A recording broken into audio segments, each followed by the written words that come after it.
ऐसे समय में अगर बिहार सरकार चीज़ों को परमानेंट की दिशा में ले जाता है, राज्यकर्मी के रूप में परमानेंट शिक्षक के रूप में हम बहाल करेंगे तो स्वागत योग्य कदम है। लेकिन उसमें एक जो लूपहोल है, ये एग्ज़ाम की बाध्यता, इसको सरकार वापस ले ले। शिक्षकों को बिना शर्त राज्यकर्मी का दर्जा, जो उनका अधिकार है, ये सरकार को सुनना चाहिए। और इसमें इस लोगों के बीच में फैला दिया गया कि क्वालिटी एजुकेशन इससे होगा।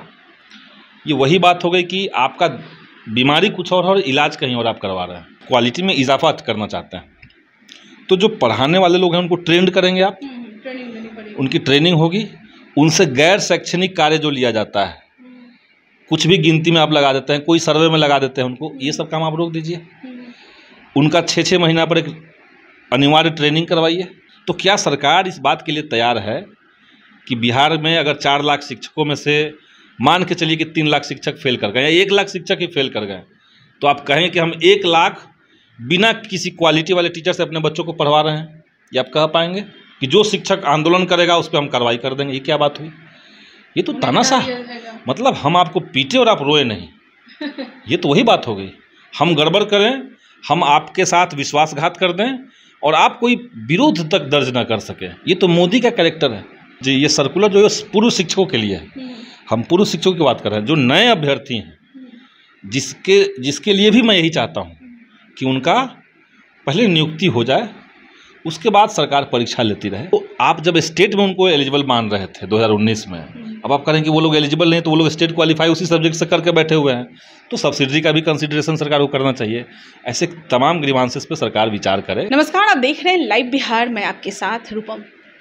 देखिए, बिहार में जब से नई शिक्षक नियमावली जो आई है, उसके बाद से अभ्यर्थी लगातार परेशान नज़र आते हैं। हालांकि अभ्यर्थी लगातार आवाज़ भी उठा रहे हैं। अभी हाल फिलहाल में मैंने आपको दिखाया है कि गांधी मैदान में किस तरह से वो लोग एकजुट हो रहे थे और उसके बाद उन्होंने कहा कि भाई सरकार को यह सोचना चाहिए, नहीं तो उसके बाद फिर हम लोग आगे की जो भी प्रक्रियाएँ हैं वो तो ज़रूर करेंगे। लेकिन एक चीज़ हम आपको बता दें कि सरकार में 7 पार्टी यानी कि महागठबंधन की सरकार है, 7 पार्टी एक साथ है, लेकिन उसमें 5 पार्टी ऐसे हैं जो इस नियमावली के विरोध में हैं।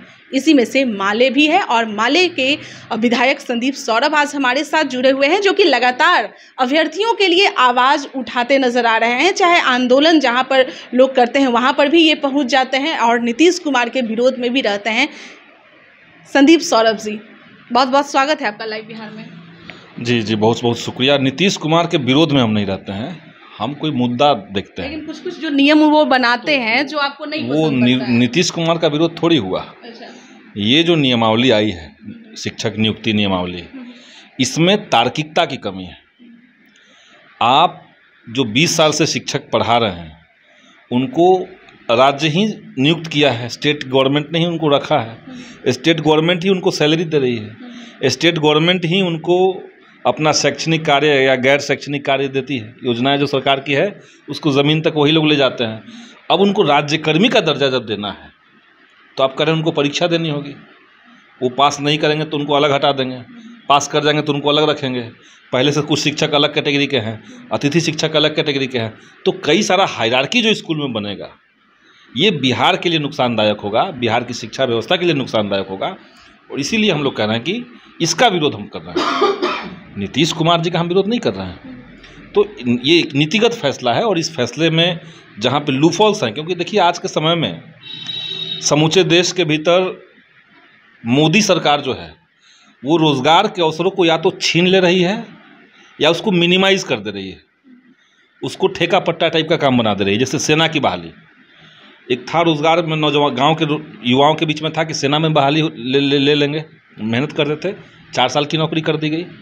तो ऐसे समय में अगर बिहार सरकार चीज़ों को परमानेंट की दिशा में ले जाता है, राज्यकर्मी के रूप में परमानेंट शिक्षक के रूप में हम बहाल करेंगे तो स्वागत योग्य कदम है। लेकिन उसमें एक जो लूपहोल है, ये एग्ज़ाम की बाध्यता, इसको सरकार वापस ले ले, इस पर विचार करे, यही हम सरकार से कहते हैं। सरकार से आप मांग कर रहे हैं, पहले भी बहुत मुद्दों पर मांग कर रहे थे, तो क्या लग रहा है सरकार आपकी बातें सुनेगी? कई मुद्दों पे हमने बात की है, कई मुद्दे का समाधान हुआ है और कई क्रूशियल मुद्दों का समाधान हुआ है। जैसे आप लोग को पता होगा, जब बिहार कर्मचारी चयन आयोग में जितने ओबीसी स्टूडेंट्स थे उनका एनसीएल सर्टिफिकेट का मामला फंस गया था। उसमें सरकार ने, उसमें आयोग का कहना था कि 2014 का सर्टिफिकेट ही मान्य होगा और किसी भी स्टूडेंट के पास 2014 से पहले का सर्टिफिकेट नहीं था। सबके पास अद्यतन आज का जो है वो सर्टिफिकेट था। तो वो नॉन क्रीमी लेयर सर्टिफिकेट को अंततः मेरे हस्तक्षेप के बाद सरकार ने स्वीकार किया और एक सर्कुलर जारी करके उनका नया सर्टिफिकेट स्वीकार हुआ और आज सब वो लोग नौकरी कर रहे हैं। करीब 3,500 बच्चे बिहार के, तो वहाँ पे मान हुआ। अभी ये स्टेट वाला में ही एज रिलैक्सेशन का मामला था। इन लोगों ने कहा कि 10 साल ही रिलैक्सेशन देंगे। हमने कहा 10 साल अगर आप दे रहे हैं तो उसको 2019 से काउंट कीजिए, क्योंकि 19 के स्टेट में भी 10 साल का रिलैक्सेशन था एज का। तब सरकार सहमत हुई, अब उसको 2019 से काउंट होगा मैक्सिमम एज। तो कुछ जो चीज़ें वो सरकार सुन ले रही है, मान ले रही है, लेकिन ये जो बड़ा सवाल है कि शिक्षकों को बिना शर्त राज्यकर्मी का दर्जा, जो उनका अधिकार है, ये सरकार को सुनना चाहिए। और इसमें इस लोगों के बीच में फैला दिया गया कि क्वालिटी एजुकेशन इससे होगा। ये वही बात हो गई कि आपका बीमारी कुछ और इलाज कहीं और आप करवा रहे हैं। इससे क्वालिटी एजुकेशन का कोई लेन देन नहीं है। क्वालिटी के एजुकेशन की अगर हम बात करें तो आपको टीचर में नियुक्ति करने के पहले वो क्वालिटी देखनी चाहिए, ना कि मतलब ज्वाइन हो चुके हैं, पढ़ा रहे हैं तब भी आपको पढ़ा रहे हैं तब भी आप क्वालिटी देख सकते हैं।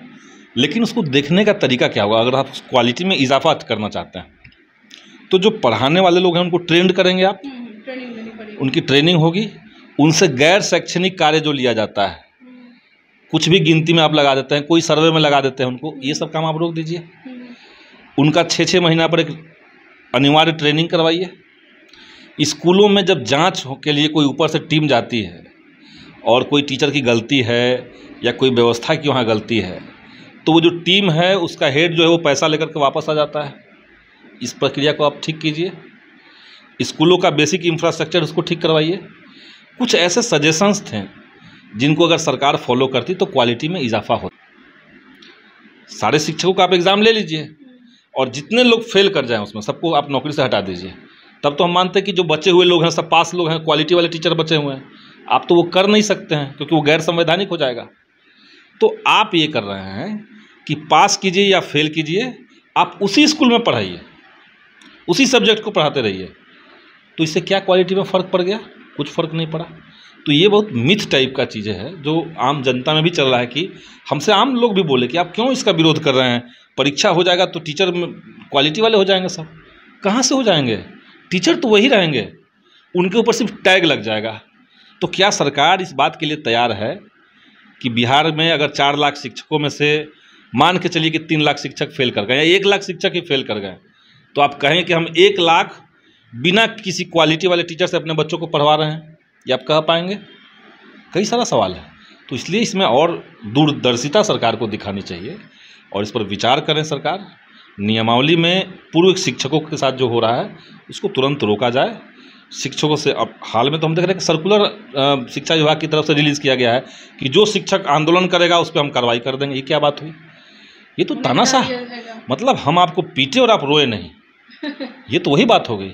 हम गड़बड़ करें, हम आपके साथ विश्वासघात कर दें और आप कोई विरोध तक दर्ज ना कर सकें। ये तो मोदी का कैरेक्टर है। ये बिहार में कैसे चलेगा? इसका हमने कहा कि नहीं चलेगा। ये हमने साफ साफ कहा कि नहीं चलेगा। शिक्षकों को हमने कहा कि आप आंदोलन कीजिए, हम लोग साथ में हैं। आंदोलन हो रहा है, उसके बाद भी कल परसों आंदोलन हुआ है। संदीप जी, आप इतना सपोर्ट कर रहे हैं अभ्यर्थियों का कि भाई आप लोग आंदोलन कीजिए, जबकि सरकार की तरफ से है कि आंदोलन कीजिएगा, बस नौकरी से हाथ धो दीजिएगा, और आप कह रहे हैं कि आंदोलन कीजिए, तो कहीं ना कहीं कार्रवाई आप लोग पे भी होगी भाई पार्टी में। ये सर्कुलर जो जी, ये सर्कुलर जो है पूर्व शिक्षकों के लिए है। हम पूर्व शिक्षकों की बात कर रहे हैं, जो नए अभ्यर्थी हैं, जिसके लिए भी मैं यही चाहता हूँ कि उनका पहले नियुक्ति हो जाए, उसके बाद सरकार परीक्षा लेती रहे और पहले से उसकी घोषणा हो जाए। लेकिन अगर सरकार उस पर नहीं सुन रही है तो उसमें उसमें बहुत सारे कैटेगरी हैं। जो स्टेट 2011 पास किए हुए लोग हैं, जो 2019 स्टेट क्वालिफाई हैं, सबका अलग अलग तर्क है। उसमें मेरिट नॉन मेरिट का मामला है, तो सबकी अलग अलग मांग है। तो सरकार लेकिन इनके ग्रीवांसेस के, इनके कंसर्न को सुने।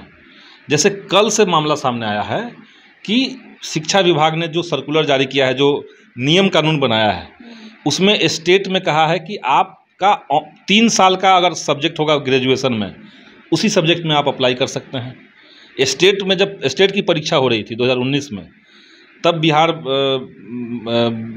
BCSE जो बोर्ड है, उस बोर्ड ने ही एग्ज़ाम लिया था।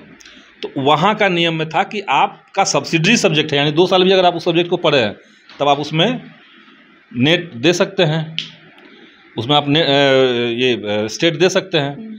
तो लोग स्टेट दे रहे हैं और वहाँ पास हो जा रहे हैं, और अब आप कह रहे हैं कि हम उसको भरने नहीं देंगे फॉर्म।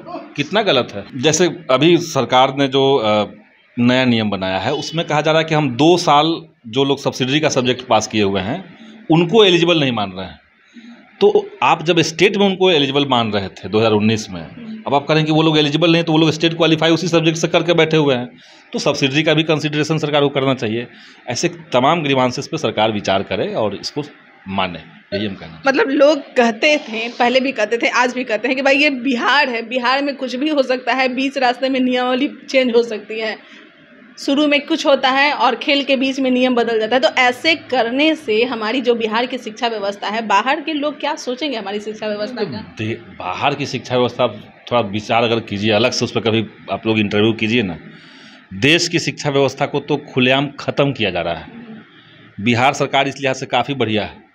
तो हमारे बिहार में भाई शिक्षा मंत्रालय में कैसे कैसे लोग बैठे हुए हैं जो वो तो सही बात है। और इसमें कोई शिकायत नहीं। अगर आपने कोई नियम बनाया और आपने बीच में लोगों के ग्रीवांसेस को सुन के उसमें जहाँ पे कमी आपको दिख रही है उसको समझ करके अगर आप उसमें तब्दीली कर रहे हैं तो कोई शिकायत की बात नहीं है, बल्कि ये अच्छा चीज़ है। तो इसमें घबराने की सरकार की ज़रूरत नहीं है। सरकार ये ना सोचे कि बीच में हम कैसे बदल देंगे, इंसल्ट हो जाएगा। कोई इंसल्ट नहीं होगा, बल्कि अच्छा हुआ कि लोग कहेंगे कि भाई विद्यार्थियों ने कहा कि आपका नियमावली में ये कमी है तो आप उसको ठीक कर लिए। तो कुछ वैसे नियमावली बनाएंगे जिससे लोग भी सहमत होंगे तब तो, जैसे मैं आप लोग ऐसे ही होना चाहिए। ऐसे ही होना चाहिए कि आप नियमावली जब बना रहे हैं किसी भी चीज़ का, तो आप उसके जो स्टेक होल्डर्स हैं, जैसे आप शिक्षक नियुक्ति नियमावली बना रहे हैं, तो जो अभ्यर्थियों का समूह है, उनका जो संगठन है, जो पहले के शिक्षक हैं उनका जो संगठन है, कुछ लीडर्स जो हैं विधानसभा के कुछ सदस्य ऐसे हैं जो जिनका इस पर पकड़ है, जो इसमें रुचि रखते हैं, ऐसे लोगों से आप सलाह लीजिए, तब आप बनाइए कोई कानून को, तब ना होगा ठीक। तो ये सरकार को फॉलो करना चाहिए था। चलिए, वीडियो काफ़ी लंबा जाएगा संदीप जी। अब मुझे ये जानना है कि अब आगे आप क्या करने वाले हैं? देखिए, हम लोगों ने सबसे बात की हुई है और सरकार की जो सरकारी जो पार्टियां जो है, सरकार की जो पार्टी है, मतलब सरकार की तो पार्टियां सारे महागठबंधन में हैं, लेकिन जनता दल यूनाइटेड और राष्ट्रीय जनता दल, इनके पार्टी के जो लीडरशिप है उनसे बात हुई है और मेरे ख्याल से वो उन्होंने कुछ सिग्नल ऐसा दिया है कि वो विचार कर रहे हैं। तो उसमें कहाँ तक होता है हम लोग तो उसका इंतज़ार कर रहे हैं और बहुत ही जल्दी फिर हम लोग एक बार और माननीय मुख्यमंत्री महोदय से इस पर मिलकर के बात करेंगे। बहुत बहुत धन्यवाद। तो संदीप सौरभ जी हमारे साथ जुड़े हुए थे और जैसा कि यह कह रहे हैं कि जदयू और आरजेडी दोनों के जो बड़े जो लीडर जो हैं उनसे इनकी बात हुई है और हो सके सकारात्मक रिजल्ट आने की संभावना है और उससे पहले ही एक बार फिर से वहां पर जाएंगे, फिर से बात करेंगे। लेकिन आप लोग निश्चिंत रहिए, संदीप सौरभ आपके साथ है। हो सके सकारात्मक, जैसा कि मैं पहले भी बोली हूँ, सकारात्मक रिजल्ट होने की संभावनाएं बनी हुई है। मैं फिर से संदीप सौरभ के पास आऊँगी और आप लोगों के लिए अपडेट यह न्यूज़ करते रहूँगी। तब तक के लिए आप बने रहें लाइव बिहार के साथ। धन्यवाद। लाइव बिहार यूट्यूब पर सब्सक्राइब और फेसबुक पर लाइक ज़रूर करें।